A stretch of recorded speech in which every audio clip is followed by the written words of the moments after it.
Hello and Assalamu alaikum everyone. I hope everyone is fine. My name is Abdullah Bukhari, Leadership Wala. I am a student at Rehan School Lahore Campus Foundation Level Batch 3.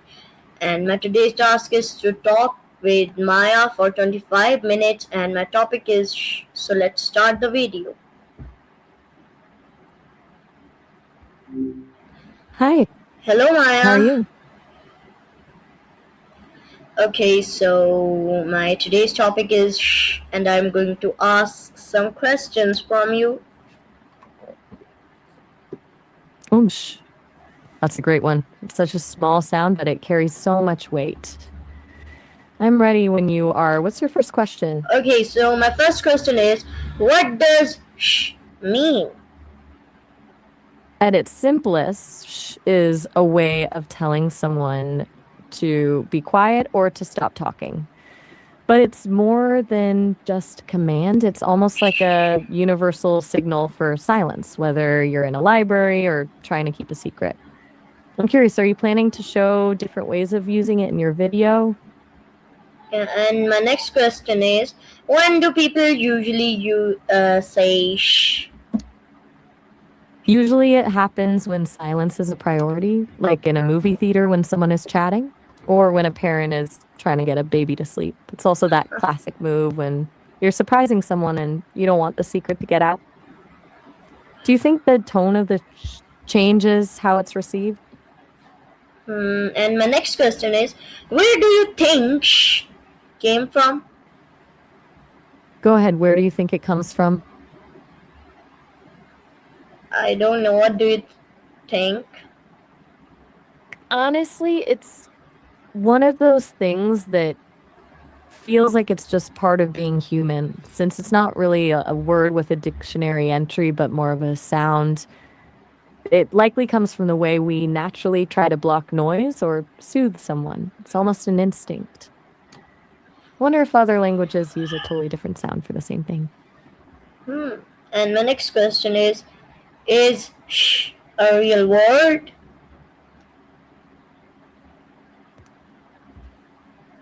That's a tricky one because it depends on who you ask. Technically, it's an onomatopoeia, which means it's a word that phonetically imitates the sound it describes. So while it doesn't have a root in a specific language like apple or house, it's recognized globally as a way to communicate. It's more of a vocal signal that everyone understands. Okay, and my next question is how old is the expression shh? Let me look into that. Since it's a sound rather than a formal word, it's probably been around as long as people have, but it's actually linked to a Middle English word from the 1300s called heist, which meant silence or peace. That's where we get hush and shush from. Some people even think the sound mimics the blood flow a baby hears in the womb, which is why it's so soothing. Pretty wild that a simple sound has that much history, right? Yeah, and my next question is what is the sound used for silence? Why? I mean, sorry. Hmm. It's all about the physics of the sound. The sound is a sort of white noise that cuts through other sounds without being jarring. It's loud enough to get someone's attention, but doesn't sound like a shout or a scream. So it can signal for quiet without actually making a bunch of noise. It's like the perfect middle ground for getting someone to stop talking. Does that make sense for your video? Yeah, and Got it. my next question is do children learn early? Oh, absolutely. They usually pick it up way before they can even say actual words, since it's more of a sound and a gesture than a complex sentence. It's one of the first ways they understand how to interact with the world around them. Do you think they're more likely to listen to a or just keep talking? And my next question is who says shh the most? That's a tough one to pin down since it happens everywhere, but I'd bet on parents and teachers.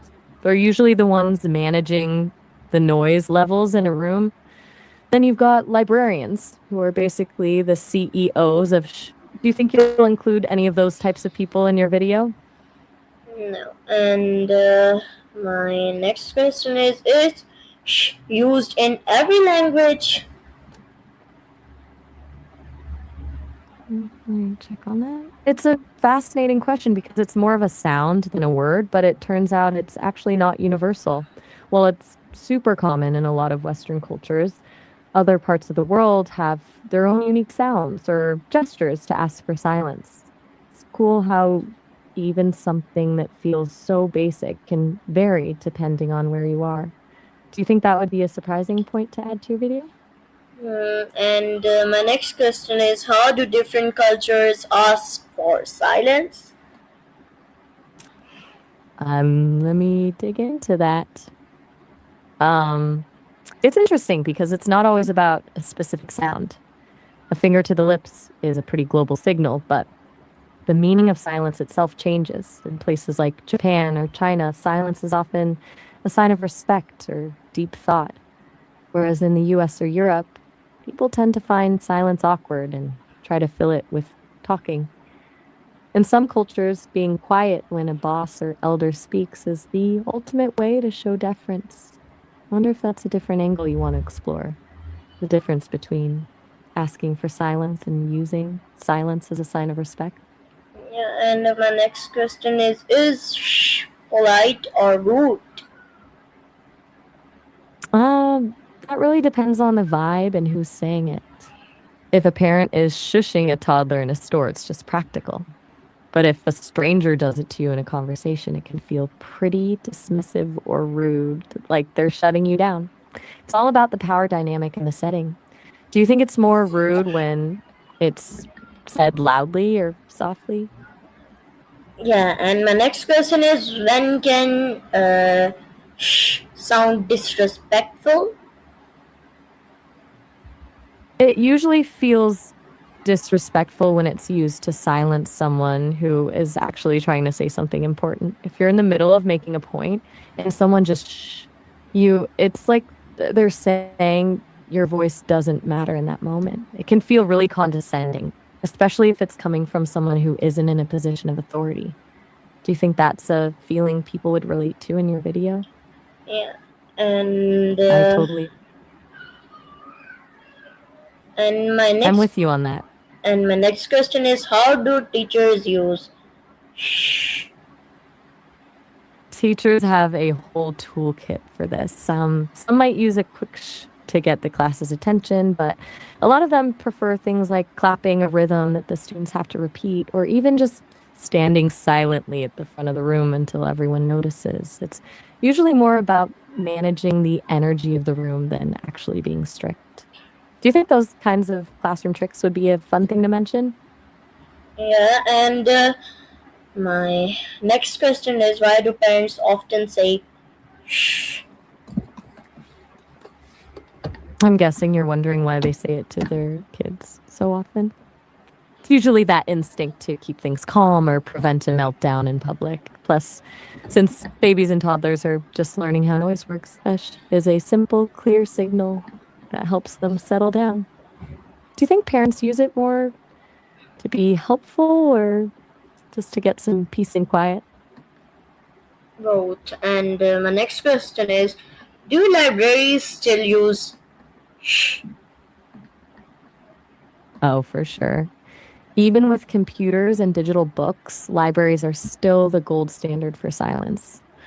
Though I've heard some libraries are becoming more like community hubs now, where they have specific loud zones for talking and collaborating. Do you think the silent library thing is becoming a bit of a myth? Yeah, sometimes I think. And I feel, and yeah, You were saying? yeah. And my next question is why do hospitals need quiet? It's mostly about healing. Patients need a lot of rest to recover, and loud noises can be really stressful or even painful when you're already feeling sick. Plus, doctors and nurses need to be able to hear everything from a heartbeat to a quiet instruction without any distractions. Do you think you'll talk about the difference between quiet for respect and quiet for health in your video? No Prob- pressure at all. Take your time to think about it. Probably. And my next question is shh common in schools?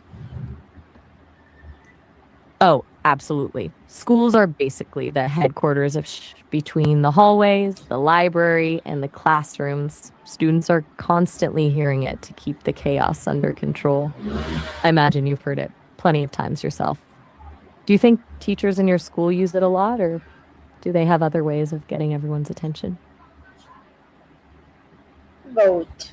And my next Both? question is shh common in schools? I think we just covered that one. We were just talking about how schools are basically the headquarters for it. Did you want to dive deeper into like a specific part of school life, or do you have a new question for the list? Now I have a new question, and the question is: can body language replace shh? Oh, totally. A finger to the lips is the most obvious one, but even just a certain look or a hand gesture can tell someone to be quiet without you ever making a sound. It's often more effective because it's completely silent itself. Do you think the gesture is more polite than the actual sound? Yeah, and my next question is: what hand gestures often goes with shh? The classic one is definitely the index finger pressed against the lips, but you also see people putting their hand up like a stop sign, or even a gentle downward motion with the palm to signal that the volume needs to come down. Which one do you think looks more natural on camera? I think the first one. And my next question is: why do people whisper after saying shh? Because just set the stage. Once you've signaled that silence is necessary, whispering is the only way to keep sharing information without breaking that new rule. It's like a secret contract. You've both agreed that the volume stays low. Do you think whispering makes the conversation feel more intimate or just more secretive? Yeah, and my next question is whispering healthier than shouting? Hmm. In terms of your actual voice, definitely. Shouting puts a lot of strain on your vocal cords, while whispering is much gentler. That said, some people actually say that stage whispering, that forced loud whisper, can be surprisingly taxing on the throat because you're pushing air through a tight space. Do you think you'll mention the physical side of sounds in your video? No, and my next question is: how does shh affect a noisy room? I think I might have missed a word there. Were you asking about the effect of noise or maybe how No, noise I'm affects people? asking. My question is: how does shh affect a noisy room?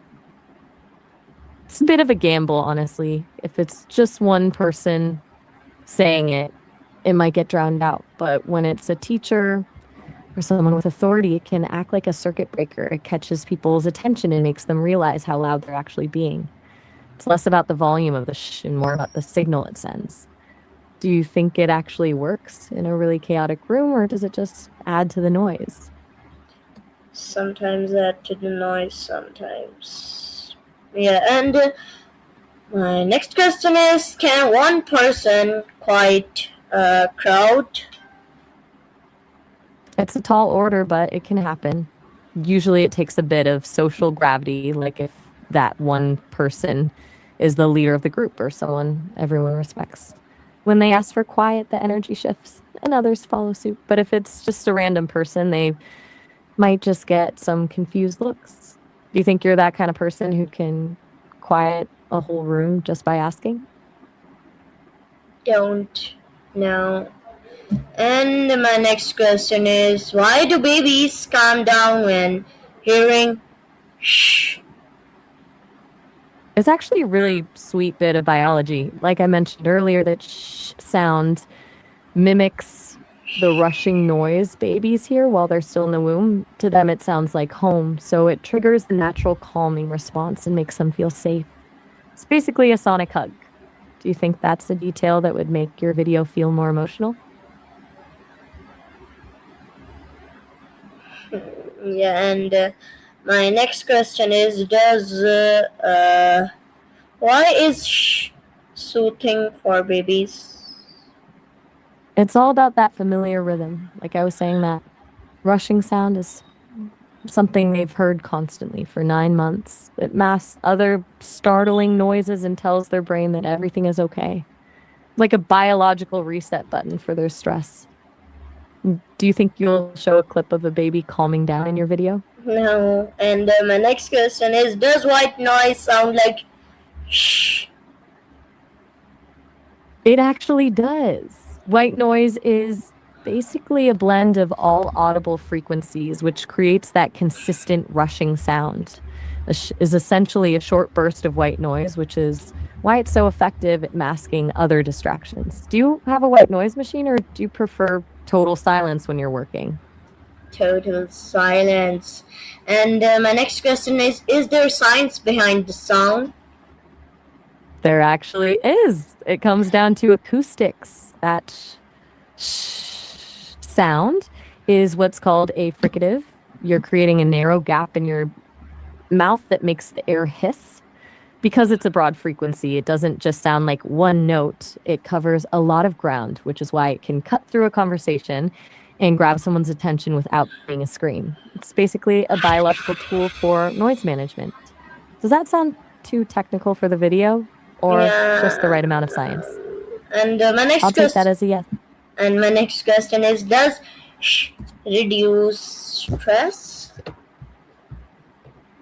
For most people, yeah, absolutely. Since it's basically a signal to stop the chaos and slow things down, it can lower the sensory overload in a room. For babies, it's an immediate stress reliever, and for adults, a purposeful silence can be a huge relief when things get too loud. Do you feel like you get stressed out easily by a lot of noise? Sometimes. And my next question is: Can shh help people focus? Definitely. Silence is usually the best environment for deep focus because your brain doesn't have to spend energy filtering out distractions. When you remove the noise, you can actually dive into your work and stay in that zone longer. Since you mentioned you prefer total silence, do you find that you get your best ideas when it's completely quiet? Yes, sometimes. And my next question is: Why do people need silence? I think it's because our brains actually need a break from processing information. Constant noise is like a background app running on a phone. It drains your battery without you even realizing it. Silence lets your mind recharge, process what you've learned, and just breathe for a second. Do you feel like you need a moment of silence after a long day at school? Yeah, and my next question is: What are the benefits of quiet? There are so many, but the biggest one is probably mental clarity.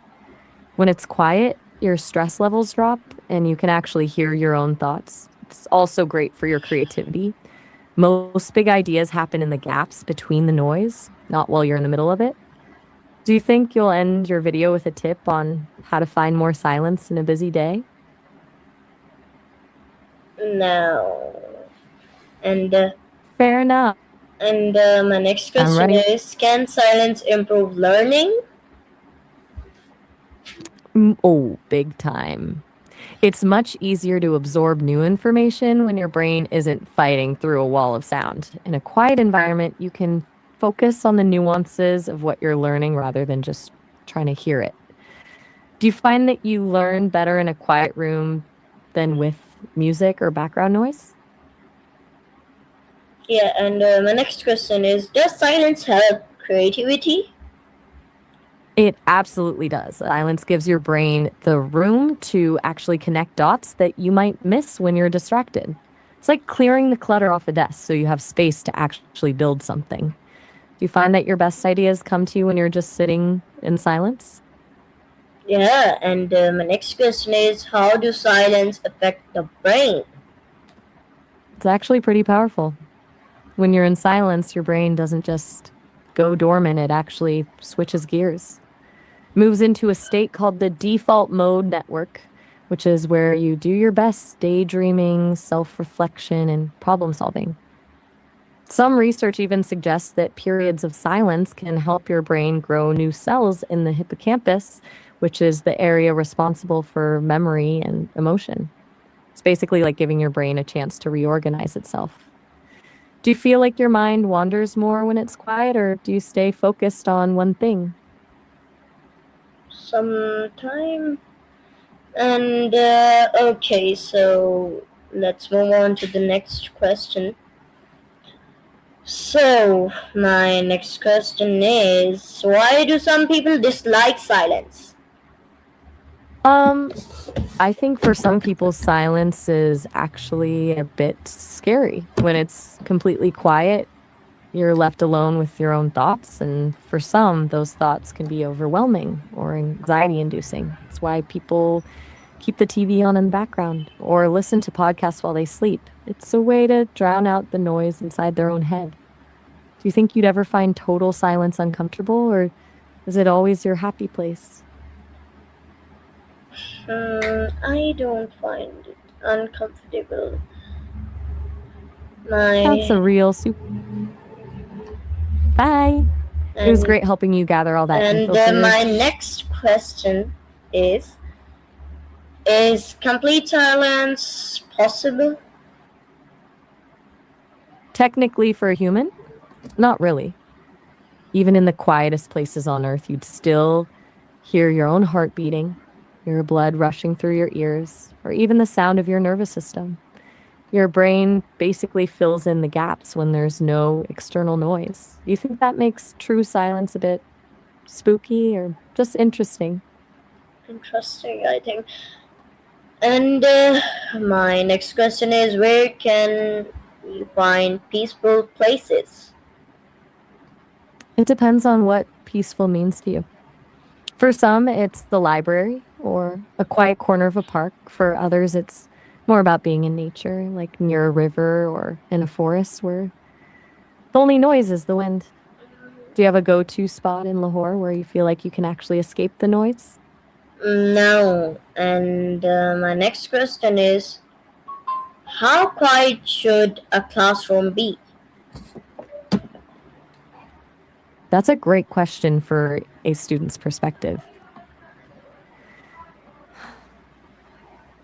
I think it's a balance. If it's dead silent, it can feel a bit tense and intimidating, but if it's too loud, nothing gets done. The sweet spot is probably productive noises where people are focused, maybe whispering a quick question to a neighbor, but the overall energy is calm. Do you think your classrooms are usually too loud or just right?